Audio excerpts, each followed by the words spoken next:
Hey yo, salute to the people. It's the social forecast. Today is Tuesday, August 6th, a little bit after 10 p.m. And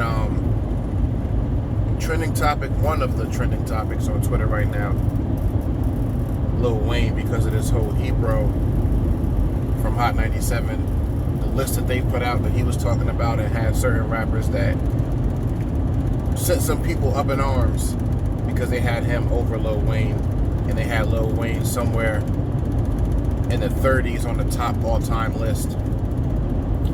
And I decided, you know what, I'm a fan of Lil Wayne. I've been around, not since the beginning of hip-hop, but definitely since early on, back when hip-hop was kind of still considered a fad. So definitely something worth talking about on the social forecast platform. Before I can get into Lil Wayne though, and I apologize ahead of time, because lately I've been trying to keep all my vlogs between 10 to 15 minutes. I'm trying not to make them too long. I apologize ahead of time because this one might get a little bit long, because I'm having a problem. As I was looking through that list, and as I was reading some of the tweets of people who were like going in on Ebro, like, yo, it was disrespectful, got disrespecting Lil Wayne. I'll be real, some of the tweets I agreed with, because I've never really been a fan of Ebro's. I respect what he does, and I understand, being not quite as old as Ebro, but being in my mid-30s, I understand the position of anybody around my age group and up who was around hip-hop long enough to understand that the icons, the legends, those rappers and MCs who laid the groundwork for what's going on in hip-hop to even be possible, I understand the unwillingness to let those icons die and fall off of a list, because that's important, and I'm going to talk about that too. So, the first thing I'll say about the whole Lil Wayne thing, Lil Wayne's one of my favorite rappers, and he has been since the beginning. I'm talking from the original Cash Money crew, the Hot Boys days, back in the summer of '99, when they really kind of blew up on the, they were, I guess, making noise down south, but we kind of got a hold of them around the summer of '99. They blew up with records like Back That Ass Up, and they had The Block Is Hot. See, back then, most of the younger people who found Lil Wayne later on don't remember, or wasn't old enough to know, that Lil Wayne had a whole different style back then. He was straight country, straight, like the way he rapped, his whole rap style was totally different than what it later became. He went through a couple different rap styles. But back then I knew that he was going to be one of the next big rappers. Now somewhere, and he talked about this later on in his career after he blew up, somewhere around the time that Jay dropped the Black album and went on his kind of retirement, which ended up being just a sabbatical, right after he exited stage left, Lil Wayne had a record where on it he said, "I'm the best rapper alive since the best rapper retired." Since that point, kind of, people stood up and paid more attention to Wayne. It was similar to when Big died and Jay had the City Is Mine record, basically saying, I'm gonna take the reins, city is mine, this whole rap shit is mine kind of thing. And that originally started the Jay and Nas beef, but that's a whole nother. Point being, though, is that when Lil Wayne transitioned from that very southern style, southern accent, way he rapped, that very, very like slow, southern rap style that he had, there was a long, I forget how long it was, but there was a long freestyle where he took like pages and pages and pages of rhymes that he had, put them all together did like a single freestyle that was like crazy long. And he talks about this too in an interview later on, where he was trying to, I guess, put away his old style and kind of reinvent himself, because he didn't feel like he was being respected as, you know, one of the top at that time. So he did a really long freestyle, got rid of every rhyme that he had so that they wouldn't go to waste. And then from there, you started getting the more poppy vibe type records from Wayne. But it really wasn't until around 2006 when Wayne really hit the ground running. Like, features everywhere. If any song anywhere was hot, Wayne was on it, and he just took over. And that started the Wayne era, right around 05, 06. And mixtape Wayne, mixtape Wheezy, I would put his mixtape run against any other legendary mixtape run, and I guarantee, even if you don't have him, you know, on top, it will hold its own against any other great mixtape run. But here's the thing. When I go to music, I go to put something on, it's a good chance that whatever I go to is going to be something with Wayne, because he's in my personal top 10. I can never put Wayne in my top 5. I've been around hip-hop too long, and those top 5 slots, it's hard, it's impossible, I'm going to say, to bump any of the top 5. And most of the top 5 is a universal top 5. At least 3 of the spots in the top 5 is a universal. You ask anybody, you're going to hear Pac somewhere in there. You're going to hear Big somewhere in there. You're going to hear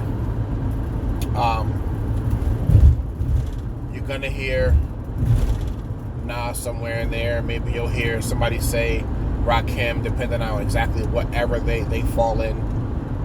For me, my top 5 is always going to be Pac, Big, Jay, Nas, and Kiss. My top 5 just can't be altered. It just can't. Wayne, I would squeeze into my top 10, personally speaking. But if I'm being realistic, and if I'm being true to the respect that I feel is owed to the people who laid the groundwork, the people who was nice during their time, their era, the like prime of their career,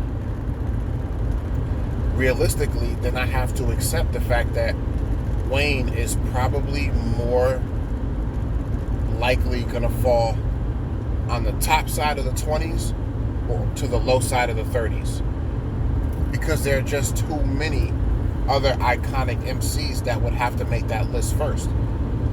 Not just because of what they did for the culture, but because of how they made it possible for a Lil Wayne to even exist, to even have a chance.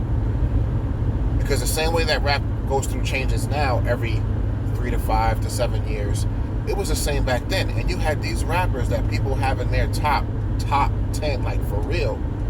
These were the ones who were ushering that shit in. You can't take out a KRS-One of a top 10. Most people, there are a lot of people who would have him in their top 5. You can't take out a Red and Meth, who would be in most people's very, very low top 20. Like right after 10, somewhere around 12, 13, 14, you would have to put a Red and Meth. The Rakims, the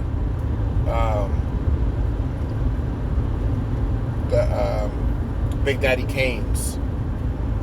These are rappers that you cannot take out of a top 10. So the thing that y'all gotta realize is, when y'all talk about a Lil Wayne, it's not just, oh, they not showing the proper respect to Lil Wayne. No, there are certain spots that can never be replaced. That just is what it is, like with anything else. Because it's always been my opinion that I'm gonna make a correlation. you can't, the student can never become the teacher. I make this argument a lot when people get into the conversation of LeBron James and Michael Jordan. The student can never become the teacher. A student can become a teacher, but the student who learned and was inspired by and motivated by and wanted to do what they do because of a teacher can never become that teacher. Because if you take that teacher out of the mix, that student doesn't exist. That student doesn't come full circle. I say that because whenever I hear a rapper or a basketball player say, I'm doing what I do because of watching XYZ when I was growing up. They made me want to do what I do, or I used to imitate myself after what they did. Then yes, you deserve your respect once you reach a level in your craft that should be respected. But because you designed what you did, even if only early on after that person that you idolized or looked up to as far as that craft goes, there's never an argument for you to replace them in that craft. That's just my opinion. It's just my opinion. But in keeping with that theory, in keeping with that philosophy, when you have, let's say 40 years of a culture, because hip-hop's not even 50 years old. When you have 40 years of a culture, and you have a generation that comes in at about, let's say, year 20 or 25. Anybody who's 25 now making the comments that are being made on Twitter and shit regarding Lil Wayne and where they feel like he should fall on the list, there's a whole 15 years that you're missing of hip-hop that you just weren't around for, that you wouldn't understand the importance of. And look, you could go back, do your research, because there are plenty of young rappers who know their history. You can go back and do your research. You can watch the game tapes, but it's not like being in that era. You can never duplicate another era because it's a vibe, it's a feeling, it's memory. Music is one of the strongest things tied to memory. You know how they say smell is like the strongest sense tied to memory? Well, same is true about music.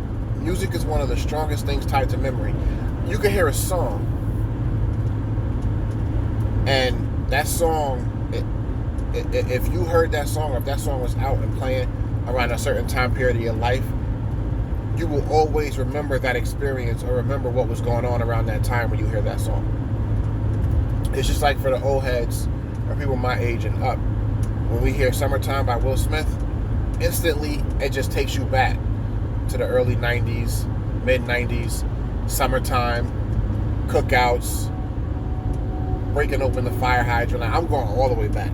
Before cell phones, cassette tapes and CDs, 12-inch vinyls. Like, there's certain things that are just forever tied to memory. And when you have a certain era of music, the people who was around for that era, who grew up during that era, that's always going to be to them the best era, because you got to remember, a person like Ebro had a lot of his first experiences during that time with the rappers and the artists and the singers who were out during that time. And that's important. Like, that goes a long way. So while I don't agree with the entire list and him having people like Remy over a Lil Wayne, I don't agree with that.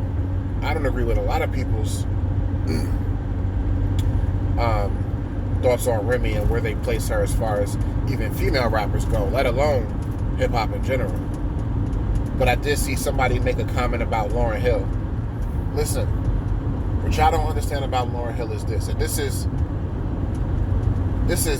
even despite the recent shit that came out about there supposedly being a bunch of writers who all collaborated to put together the Miseducation of Lauryn Hill.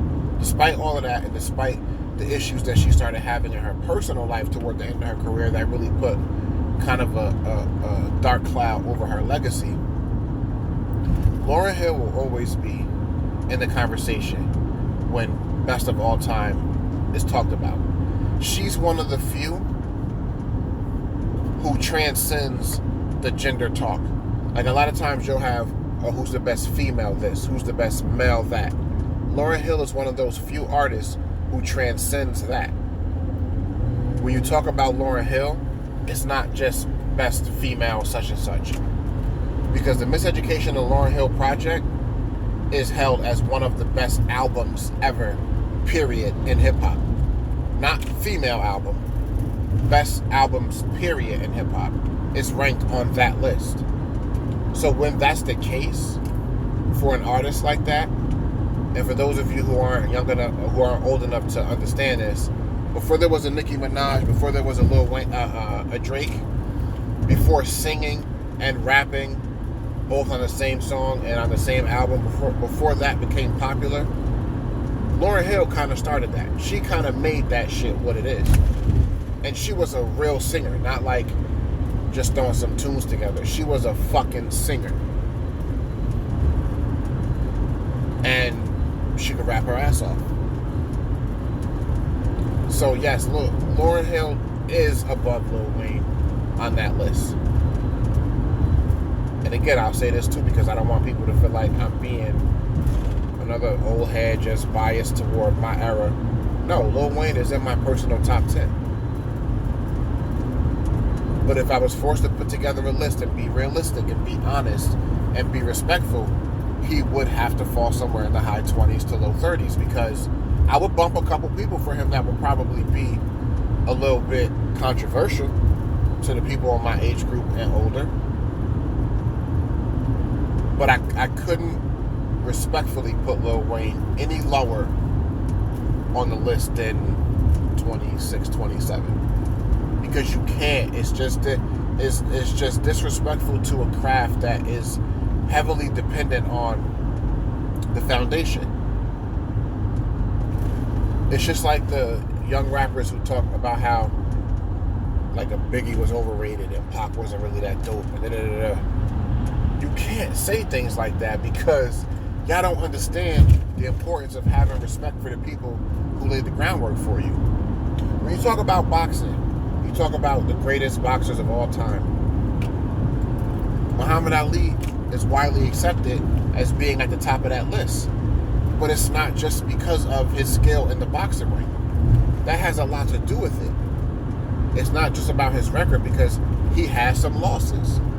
I think he got somewhere around 5, 6 losses, something like that, 7, I don't know. But when your accomplishments and your stature transcend just your craft, that's when people start to call you great.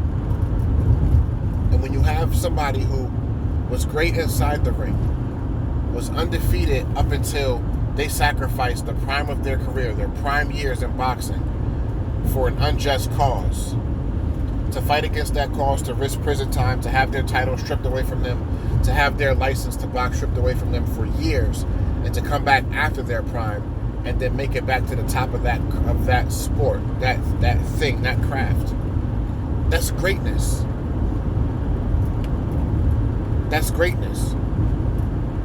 When you have a Michael Jordan who suffered a major injury early on in his career and then retired during his prime years because his father passed away, retired after a three-peat, then to come back almost a whole season later, have to get back in shape again, have to reacclimate to the newer players who came in the league, and then within one season to make it back to the top of that sport and then lead a team with new players on it to another three-peat. That's greatness.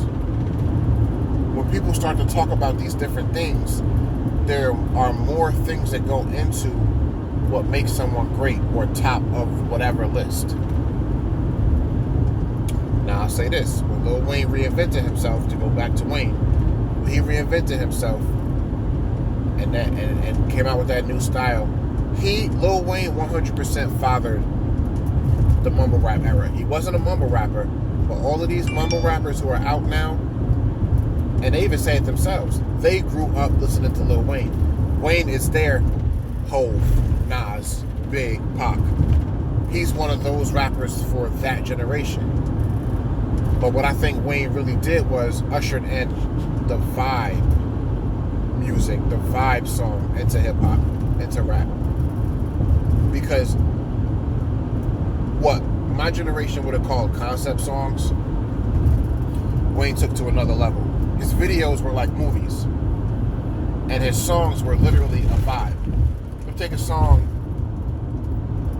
about drugs, talking about I feel like dying in the hook, but from the way the beat sounds to the way he's delivering the lyrics to the way everything comes together, it's a vibe. And I would credit Wayne with that. He ushered in a whole new generation of hip-hop. He changed rap. He changed the culture. Just like Drake came in and changed the culture. Certain rappers who are around now, who've been around for the past 10, 15 years, they definitely have their stake in the game, in the history of hip-hop, because they changed rap. You could never take that back from those individuals.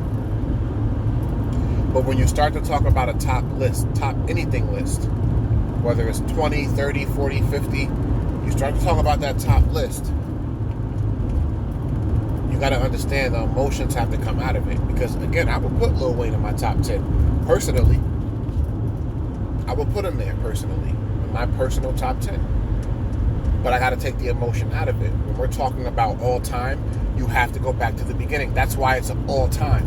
I feel like when the people who were tweeting it got Wayne trending for this whole Ebro listing, y'all are using the shit wrong.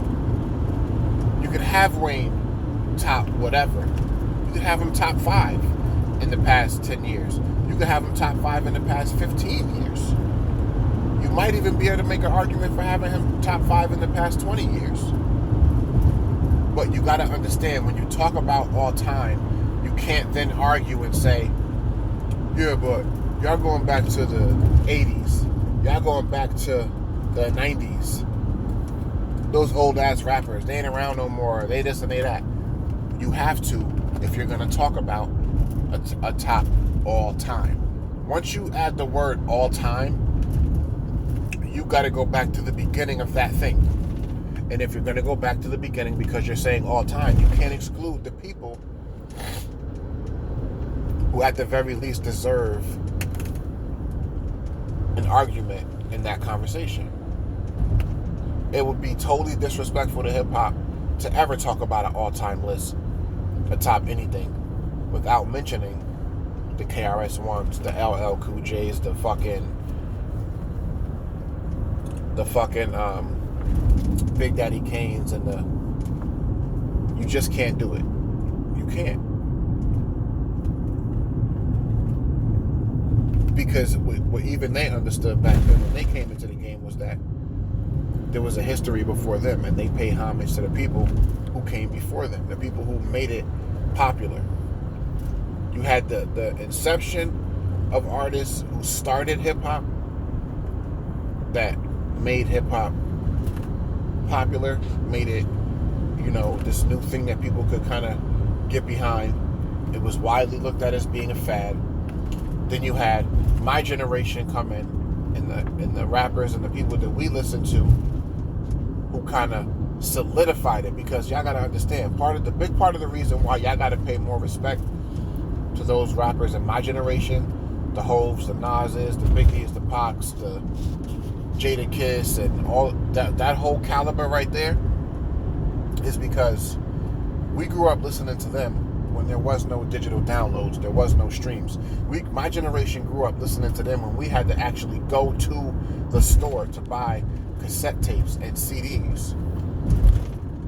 And we were teenagers. So whatever little money that we got from an allowance or from our parents or whatever little after school job we had once we got into high school, That was it. We had to choose what music we were going to buy. It wasn't no, you pay a monthly subscription and you could stream unlimited music. There wasn't no free Spotify and premium and all of that. There wasn't none of that. There was no YouTube. We had to go into a physical store, spend 20 to 30 minutes to an hour in a store trying to figure out, fucking J album just dropped, the new Locks album just dropped, the new Nas album just dropped, this just dropped, the new Bone Thugs album just dropped. What am I going to buy? I can only get 2 of these. Because if it wasn't for that, for us being so passionate about the culture and the genre then,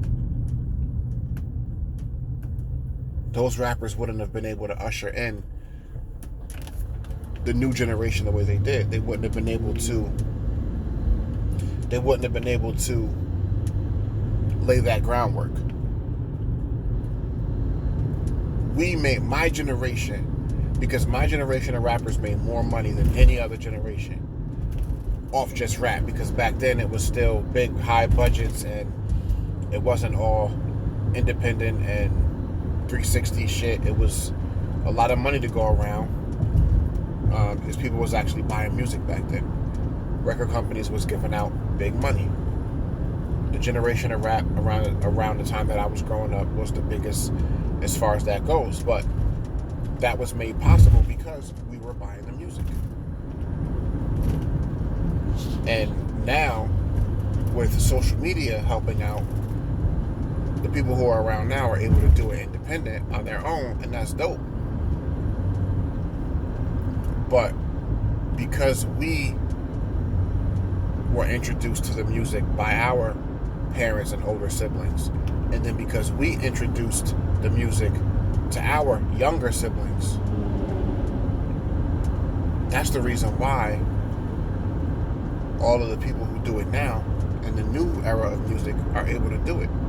It's passed down from generation to generation. So when you start to talk about, I'll finish off with this, when you start to talk about top all time in hip-hop, there's too many things to factor in than to just get up in arms and say, nah, I didn't like this person, or I think this person's better than this person, so they should be here on the list. There's different reasons. There's different reasons for why people are in different positions on the top list when you start to talk about hip-hop. Because there are a lot of different influences. There are people who influence the culture. There are people who are responsible for other artists becoming what they are. Like, you could never touch a Puffy, because he gave us a Big, he gave us a Faith, he made them huge. He gave us a Mary J. Blige, made them huge. You see what I'm saying? You could never touch, no matter what you feel about them. Certain people are just responsible for what they're responsible for, and you can't touch that. And I think that's lost on the younger generation. I think my generation was the last real generation as a whole that really understood that. There's more things that go into accrediting someone with something like best of all time or best of an era. I think when we talk about hip-hop, I think it would be more fair to the artists involved to talk about it in eras instead of all time, because it's very hard to do, because you're always going to have the argument of the young versus the old, and that's unfair too sometimes, because you can't you want to teach the younger generations coming up to have respect for who and what came before them to make possible what they did possible, but you also can't expect the generations coming up after a generation to necessarily care about what was going on before they were paying attention. That's unfair too. So I think we need to start, when these lists come out, it should be best however many of this era, that era, that era. That makes it more fair, because then at least everybody gets their just due. I think the young and the old can say, okay, I respect it. If we're going to say 80s, bam, this is who it is, and it's straightforward. If we're going to say 90s, boom, this is who it is, and it's straightforward. And then you could just argue the craft. Then you could just argue the skills and what was going on at that time. And then you have the people in that generation from that era arguing with each other about who was the best from their own era. I think that's the best way and the most fair way to do it. So, Lil Wayne, I fuck with him. Definitely gotta respect what he did for the game. Definitely gotta respect his craft. He's, in my opinion, one of the best rappers in recent history. Past 20 years, easily I'll give that to him because I followed his career from the beginning. In my top 10, personally speaking, but definitely above Remy. I don't know about that Ebro shit, but if I had to look at it, you know, from the standpoint of you gotta be realistic and be respectful, then I'm gonna put him 27, 28, somewhere around the 30 mark. That's just what it is. Anyway, I apologize for making this video that long. I just really had to, because I've been wanting to talk about this shit for a minute. You know, kind of the dualism between the new generation, the younger and older generations, the back and forth when we talk about things like this. I've been wanting to do it for a minute. Just happened to be on my Twitter feed, saw the shit trending, and I'm like, all right, now's the time. But that's what I feel about it. Let me know what y'all think. Look, a post like this can have the tendency to have people feel away. That's cool. You know, we don't have to agree. That's not what this platform's here for.